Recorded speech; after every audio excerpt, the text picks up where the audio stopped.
1 in 4 people experience mental health issues yearly. Mental health affects productivity, relationships, and overall quality of life. Pay attention to your mental health well-being by checking in with yourself and loved ones, seeking professional help when needed, encouraging open conversations about mental well-being, practice self-care, take time off busy schedule, check in with yourself and loved ones. Have people in your life you can share concerns with.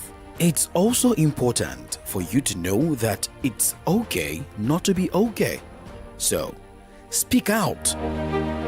This message is powered by Solutions 93.9 FM.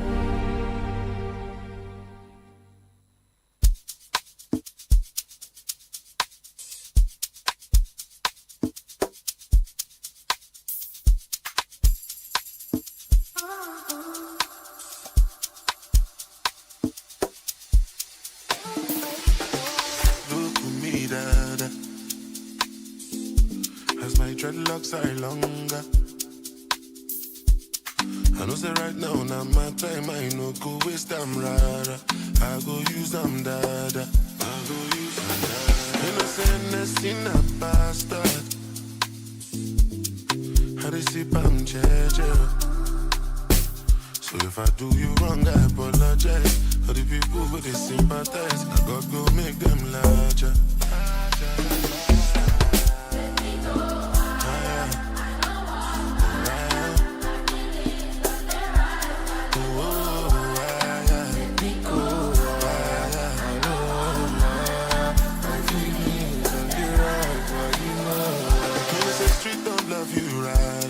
Stay ahead of the curve and get updates on the latest trends in politics, government, policies, education, economy, social development, amongst others. We're happy to announce today that both the federal government and the organized labor have agreed on an increase on the 62,000 naira minimum wage. Join Ayodeji Ajishope and Adedamola Lafenwa on from the Dailies every weekday from 9:30 a.m. to 10:30 a.m. on Solutions 93.9 FM as they dive into the headlines with in-depth analysis and feedback from you on different stories from the national dailies. Start your day by gaining fresh perspectives, uncovering the story behind the story, and join the conversation.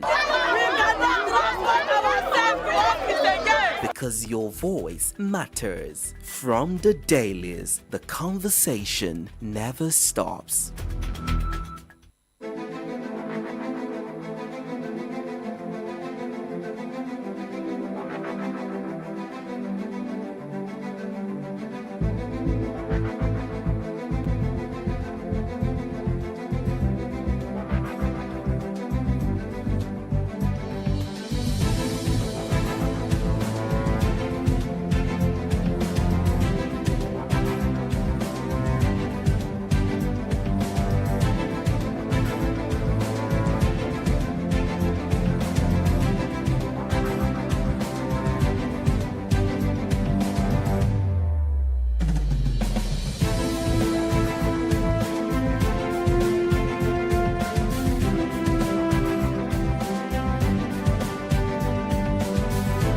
It's another beautiful Monday morning in the big and beautiful city of Ibadan. My name is Adedamola Lafenwa. The station is Solutions 939 FM, and the program is AM Update from the Dailies. And this morning we have about 5 newspapers to look into.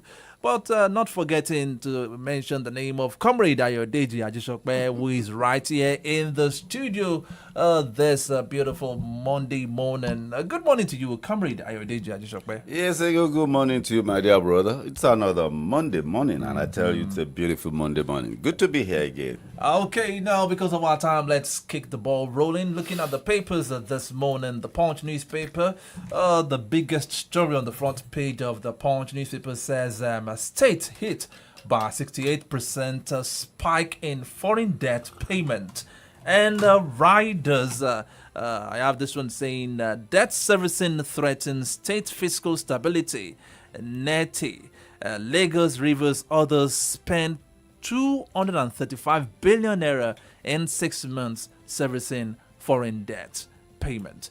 Okay, moving away from that now, India buys Nigerian crude as Dangote imports US oil. Away from that as well too, Rivers LG poll umpire under fire amidst ADC APC attacks.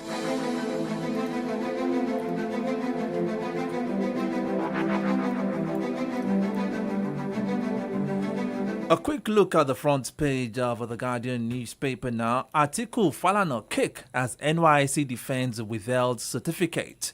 New Constitution, Senate welcomes recommendations at public hearing. Abiodun Daniel Bika over demolition notices on property. And the biggest story on the front page of the Guardian newspaper, it says, from Broad Street to Atlantic City, congestion, asset depreciation push HNIS businesses to Eco Atlantic City. EFCC raids hotel in Obasanjo Library. Management threatens lawsuit. And still looking at the front page of the Guardian newspaper, cracks widen in ADC coalition as Shekarau allies consider new platform. Okay. Never-ending crisis of the ADC. So soon, you say. Okay, moving to another paper now. I'm looking at the front page of the Nation newspaper. And it says EFCC OBJ Library lock horns over arrest of 93 fraud suspects. Anti-graft agency acted on credible intelligence. It was invasion of OOPL premises. Okay. You know, that particular story, the OPL, it's a terrain I'm quite familiar with. They held an event there. Some people rented, space and all of that.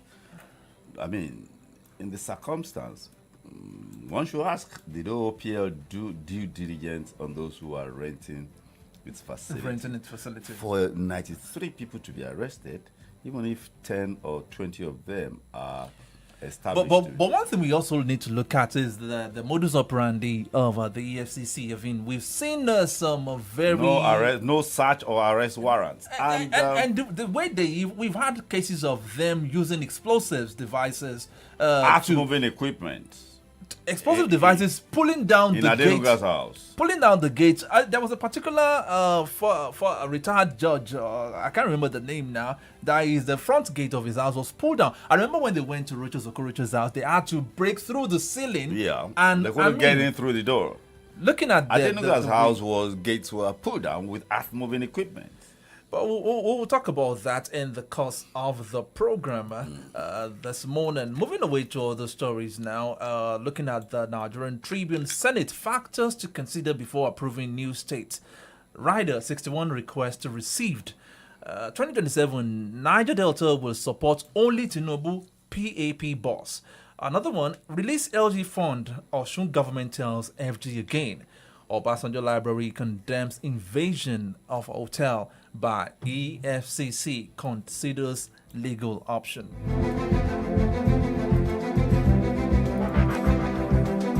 And to the last newspaper I have before me now, it's the Vanguard newspaper, and it says looming strike, FG to pay 7 months arrears of doctors, health workers. Why do they have to owe them? These are issues, you understand? Why did they have to wait until they are now threatening to go on strike? Why did they even have to owe them at all? The kind of system we operate here, it's disheartening. Obasanjo Library kicks as the FCC raids hotel. Peter Obi has integrity. He will keep his one-term promise. MBF, page 8 of Vanguard newspaper, has that story. Sugar importation rises as local production falters. Rider, sugarcane farmers lament neglect access to sugar refiners.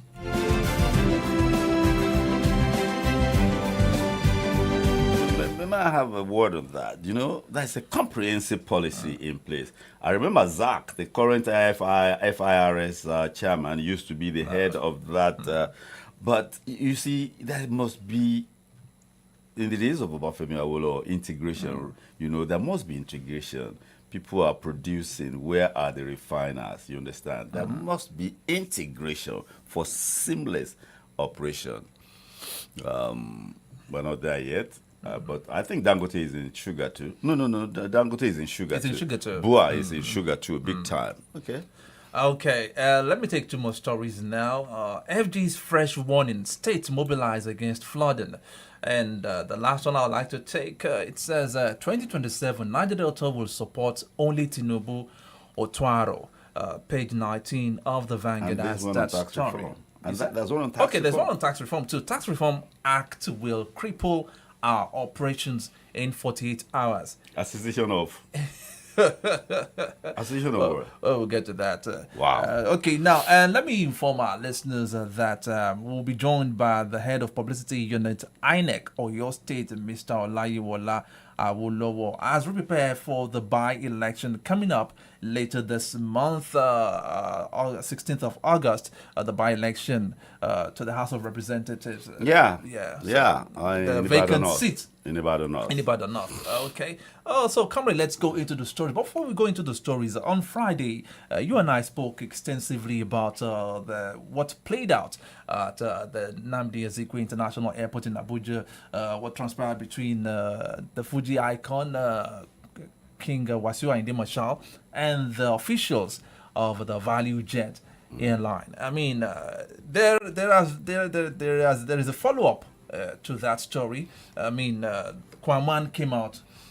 He had a kind of a recorded the video that has gone viral now, apologizing to the nation and everyone involved and accepting full responsibility of all his actions. But Nigerians are saying that, will that be enough to at least to soft pedal or to soften the sledgehammer, considering the blacklisting for 6 months? But sometime yesterday, the director of consumer affairs of the Nigerian Civil Aviation Authority, Mr. Michael Achimogo, he was on the live television and he gave us the full account of what really transpired that day, something like an update on that case. Let's take a listen at Mr. Michael Achimogo, the NCA Director of Customer Protection. Well, thank you very much. The passenger has presented himself for boarding and has been told by the pathfinders that he cannot be allowed to board with liquid above 100 ml, which is standard globally. This passenger has become agitated and has refused to listen to that instruction and proceeds towards the foot of the aircraft. And the pilot, on hearing the commotion outside, steps out to ascertain the situation of things. And during the conversation, this passenger has, splashed liquid on the body of the pilot, on the uniform of the pilot. Of course, unruly passenger behavior is not acceptable anywhere in the world. In fact, at some airports, they don't wait for any physical altercation. The moment you raise your voice at airline staff, you will not be allowed to board. And because of the actions of this passenger, the pilot has used her discretionary powers to say, you are not going to be allowed on this plane if you do not obey instructions. There are other law-abiding passengers who have already been boarded, and the flight has to leave on schedule, especially in a country where flight disruptions, are a constant pain. And so the pilot made the decision not to board this unruly passenger and then to proceed with that flight. Of course, in anger, the passenger has tried to stop the aircraft from taking off, which is in itself a very, very serious crime. How the passenger got to that point is down to, of course, unruly behavior, because the security persons were very clear. You cannot board this flight without dropping the package in your hand. It's a very unfortunate and avoidable incident. But at this point, contrary to a lot of views on social media, it is no longer a case, it is not a case of this pilot has done this because this passenger has done this. Pilots have their trainings. It is a case of this passenger has done something clearly wrong, this pilot has done something clearly wrong as well. Now, the NCAA has the power, to discipline the pilot, but the NCAA does not have prosecutorial powers, with regards to the passenger. So the right thing both ways have been done. The license of the pilot has been seized on the one hand, pending the outcome of investigations, and the NCAA has petitioned the Attorney General of Police, the Attorney General of the Federation and the Inspector General of Police to prosecute the passenger. Meanwhile, the investigations are going to reveal how the passenger even got to that point in the first place. Did he come with water or the liquid from home? If he did, how did he pass through the first two scanning points, before he got to the final boarding point? A lot of questions to be asked, and down the line, everybody that is found culpable will be duly punished. Of course, it is going to take a collaboration across agencies for these investigations to be conclusive. There's FAN, AFSEC, that's the Aviation Security. There's NAMA. Did the air traffic control clear the pilot to fly, seeing that there was danger, it was not safe for her to proceed? All of these questions will be answered during the course of the investigations. And one last thing, to clarify because I see a lot of dissenting opinions online. The question was not whether the content of the flask was alcohol or water. The crux of the issue is, no matter the content of the flask, you cannot carry liquid, be it fragrances or anything else, above 100 ml on board the flight.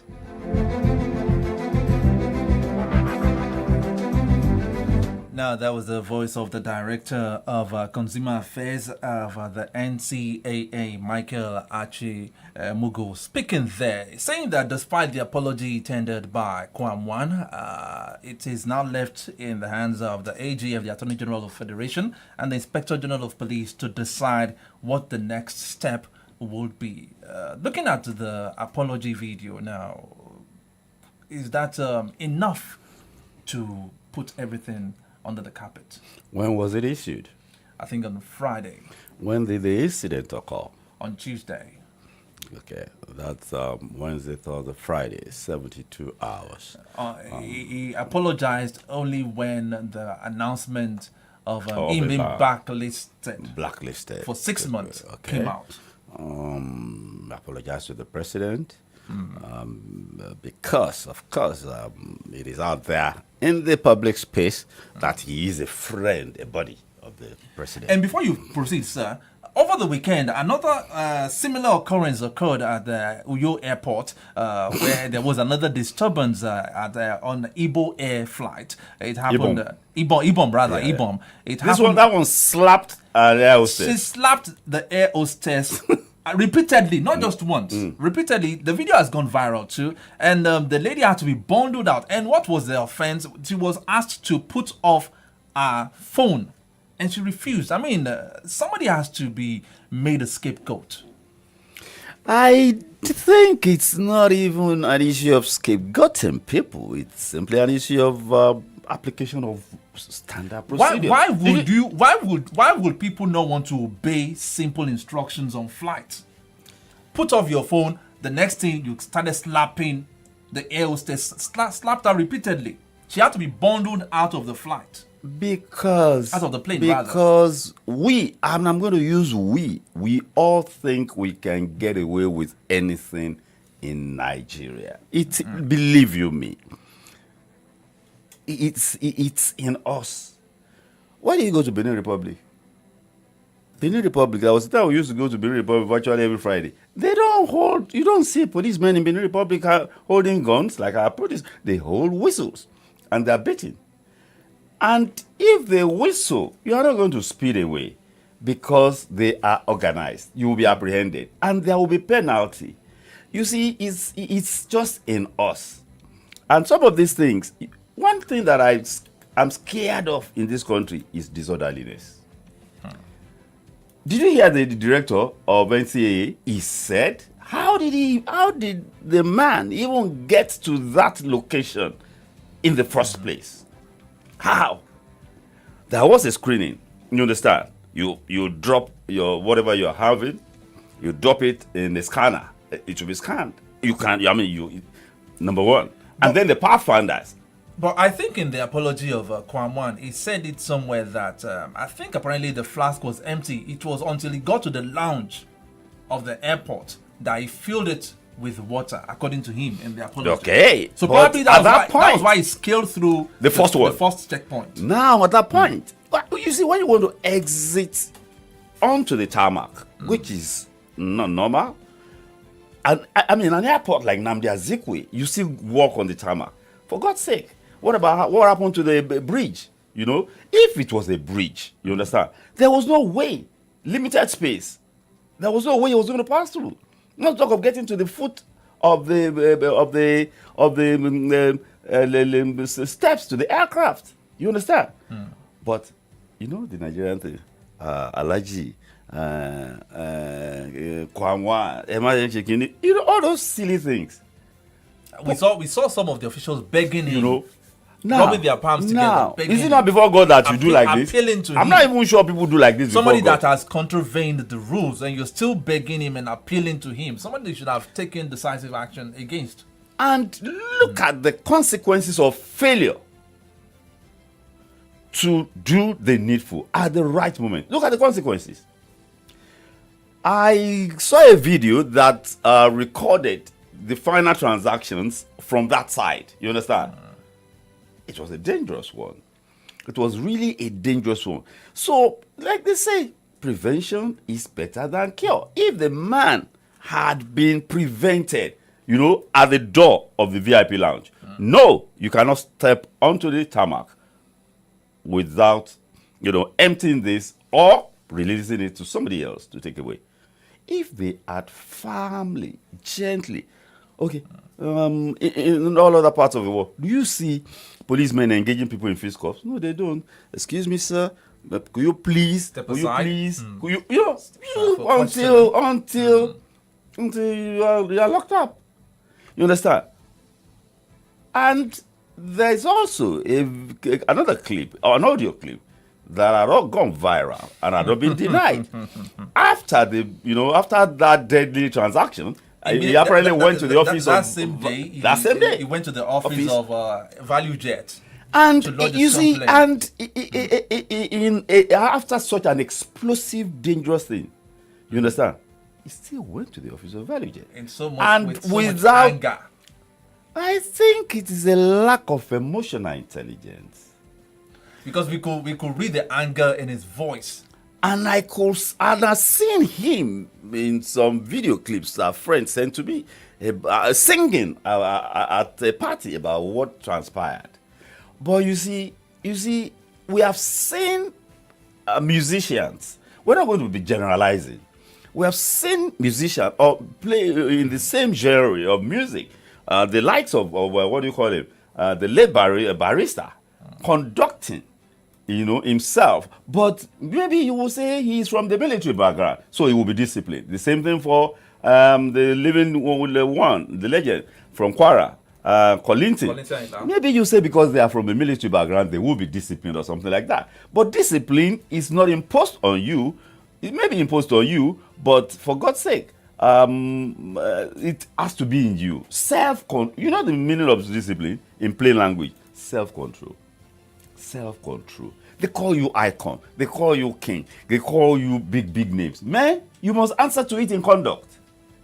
You must answer to it in conduct. Then, as for the institutions, Damola, let's speak to our institutions. We're talking about institutions here. Generally. FAA, powerful institutions. FAA, ICAO, then the Nigeria Civil Aviation Authority. You go to the airport any day, you find them swarming around. But when they see people that all this reflecting is so necessary. The VIPs. What VIPs? What makes them VIPs? My dear brother, there is they seem to waive a lot of things for the so-called VIPs. It is not about the container; it is the content. What content is this one? Huh? And look at that pilot operating like a pilot trained in Oshodi by downfall drivers. The maneuvering is reminiscent of. But somebody must have given her the go. I'm sure she didn't make that move. Somebody must have cleared the road. She got her clearance. If she didn't get her clearance, she wouldn't have moved. So we shouldn't put the blame. She got her clearance. We can't really put the blame on the pilot because I'm sure she didn't move the plane with her own discretion. No, you cannot. Definitely, you cannot. You're not going to. You're not going to initiate the flight. The director of consumer affairs. He didn't want to jump the gun. Yes. I mean, somebody must have given her the go ahead, probably from the tower. From the tower. It's from the tower. The clearance is from the tower. And if you get your clearance from the tower, you don't move. You understand? You don't move. You're going to lose that slot, and then you fail your schedule. You understand? But of course, in this circumstance, you could claim that there was obstruction, in your path, and that you could not endanger lives. You understand? Mm-hmm. I mean, you could say that. Mm. But in the circumstance, she chose to obey the instructions of the tower, which could have resulted in serious fatalities. Just look at that transaction. Our institutions. This is about institutions. Excuse me, could you please step aside? Submit yourself. And then you can. And then the man went to the office of Value issuing threats that the owner will feel him in his business. It will feel me in his business. Nobody does that to. I am. Nobody does that to me and goes scot-free. That's a lie. And you know that this is an age where you could be recorded right in your face, even a video clip, button-like stuff on my shirt, and I will have you not just audio but video. That audio has gone viral, and that seemed to have even watered down the so-called apology that he... Let me tell you, listen carefully and put into compartments even the apology itself. You understand? One step forward, a step and a half backwards. You understand? An apology, this is not politics. It is the likes of we saw Bill Clinton do that kind of apology. You say you apologize and you say, mark my word, I never had an inappropriate, all of that. But it's a complete lack of emotional intelligence in all of this. But you see, let's see how it goes. Because the investigation is still ongoing. Okay, moving away from that now, let's talk about this issue of this NYSC. Remember the NYSC, the core member, the lady Oshi, I'm trying to get her name now, Oshi Rita Ogwamaya, serving in Lagos State. We heard then that our service here had been extended, but our certificate has been withheld now. And NYSC defends withholding core members' certificate as Falana objects. I mean, don't you feel that the NYSC seems to be taking this issue way too far? Though they say that they are withholding that certificate of ours because she missed the April 2025 biometric clearance. Well, there are rules of engagement. And NYSC itself cannot operate outside of the rules of engagement. Is there a penalty for that? A specific penalty for that? Or it's a discretionary penalty?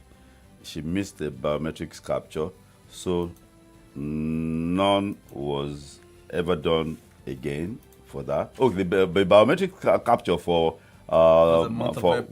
payment. Payment, yeah. Oh, okay. Was she paid? She was not paid. Apparently, she was not paid.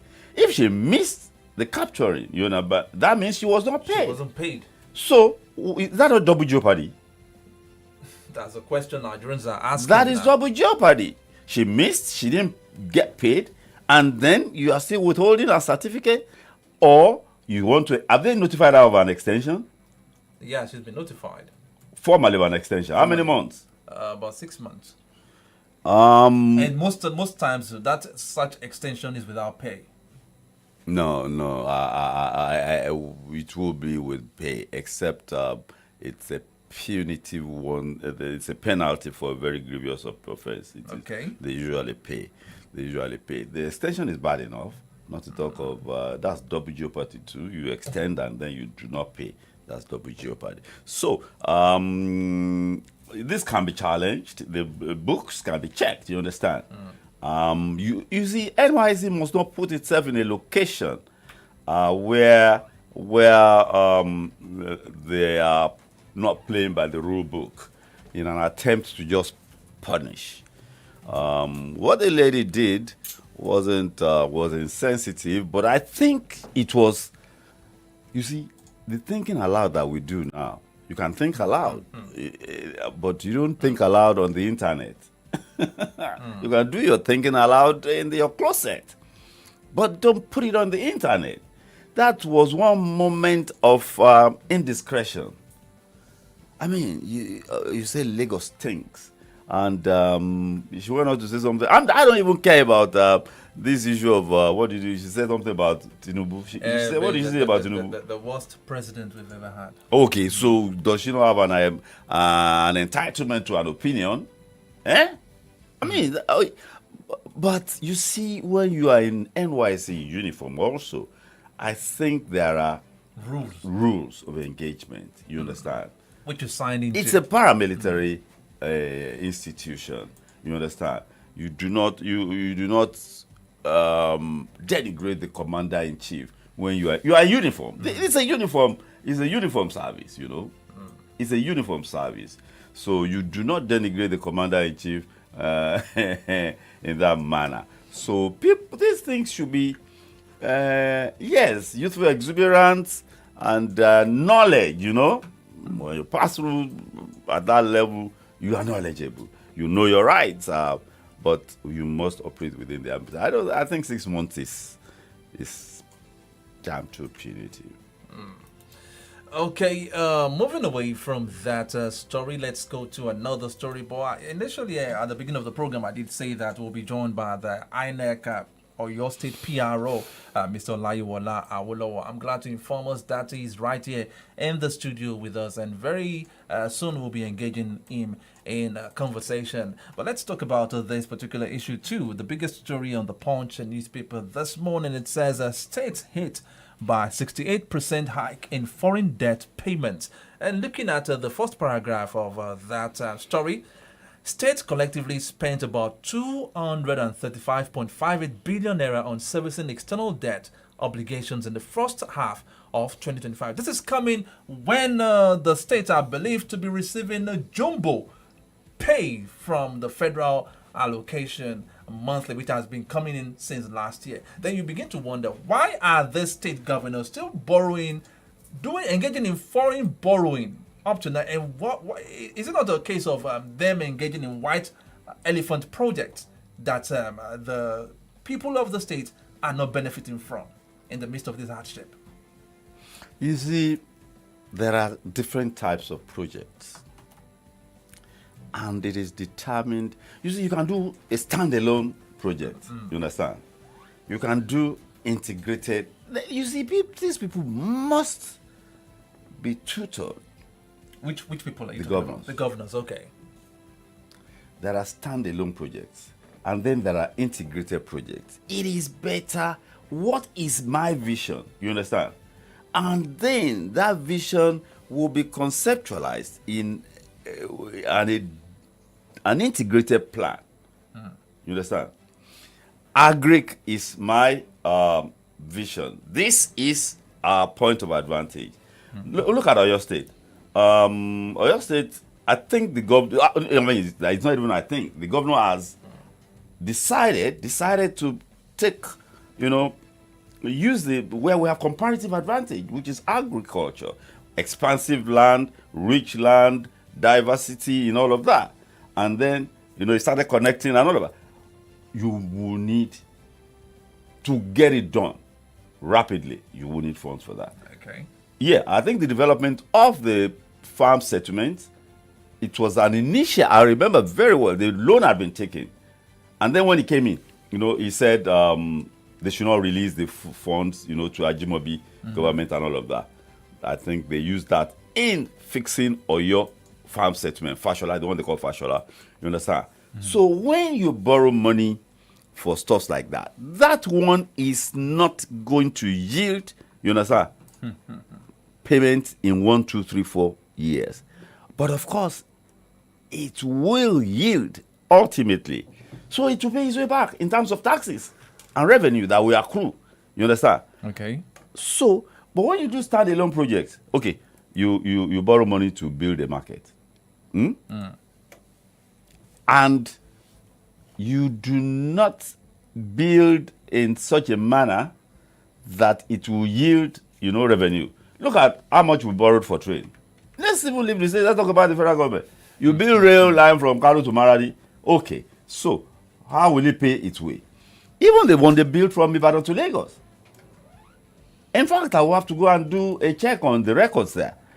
How many passengers does that train carry in a day? And how many runs?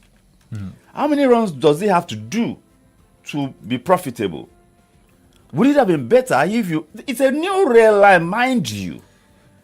It's a new rail line. So these are the reasons why states are borrowing money and they are not getting returns. Because the essence of borrowing money is that you can pay. We still have a case of the Osun State government engaging in embarking on a airport project, and you begin to wonder what value will that huge project have on the lives of the people. That is what I call standalone projects. Standalone. It has to be integrated into something that will holistically add value. That's a standalone project. You ask too, what is Oyo State doing with an airport? Valid question. Valid question. We are less than 2 hours away from Ikeja. You understand? Sometimes it could be way less than that. So why build an airport there? But if you subject it to scrutiny, you see it is not a standalone project. It is a part of an integrated plan. Okay. You understand? But if you do not have information, you say you are just wasting money. You understand? Okay. So the government owes us the duty of, enlightenment, so that even people will key into it. You understand? It is targeted at the growing expected growth. You understand? Fashola, you have foreign companies there. They're starting Ijai. Foreign companies. People want to fly from Abuja. It is not Lagos alone that people are flying from. People want to come from Abuja. They don't want to fly to Lagos and drive to Ibadan. You understand? They fly into Ibadan, do their business, and possibly, if necessary, fly to Lagos. You understand? So, it is these standalone things. That is a very good question about the idea. What purpose? What purpose, for God's sake? You understand? Ogun State specifically did cargo. And imagine, Dangote is doing the deep sea port there now, in Olokola. It had been in the offing for a long time. I think it was the government of the previous governor that, it was initiated by Gbenga Daniel, somehow, entanglements and all of that. Then they moved the refinery to Lagos. But the man is back to Olokola to do a deep sea port. Of course, a cargo port will be appropriate too, you understand? A deep sea port will deliver heavy cargo, large quantum of cargo, you understand? And then the cargo airport is there to fly cargo to any part of the country for them. So that is, a developmental integrated thing. So not just Akure too. I think Akure too has an airport.